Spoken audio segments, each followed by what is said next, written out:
હું છું નીતા. આજે બનાવશું ટેટીનું શાક, જે રોટલા, રોટલી, ભાખરી સાથે ખૂબ જ સારું લાગે છે. તો એકવાર જરૂર ટ્રાય કરજો.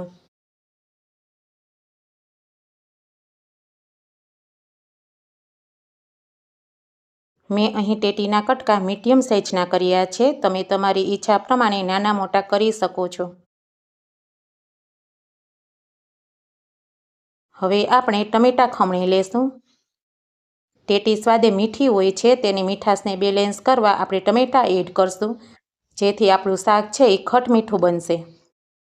ટમેટાં ખમણાઈ ગયા છે. હવે વઘાર કરી લેશું. તેલ ગરમ થઈ જાય એટલે તેમાં રાઈ, જીરું, હિંગ, હળદર, મીઠો લીમડો અને લસણવાળી ચટણી નાખી તેને મિક્સ કરી લેશું. ત્યાર પછી તેમાં ટમેટાની ગ્રેવી એડ કરી તેલ છૂટું પડે ત્યાં સુધી તેને સાતળી લેશું.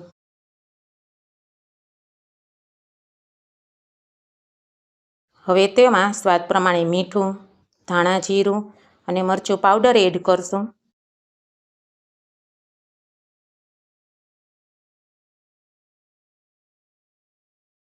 બધું સરસ મિક્સ થઈ જાય પછી આપણે તેની અંદર ટેટીના કટકા એડ કરી દઈશું.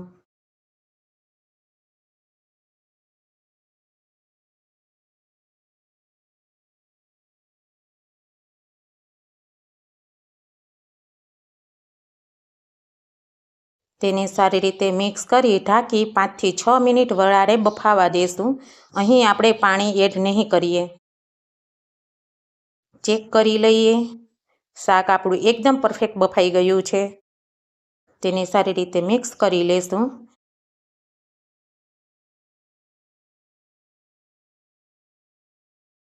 નીચે ઉતારી ધાણા ભભરાવી સારી રીતે મિક્સ કરી લેશું.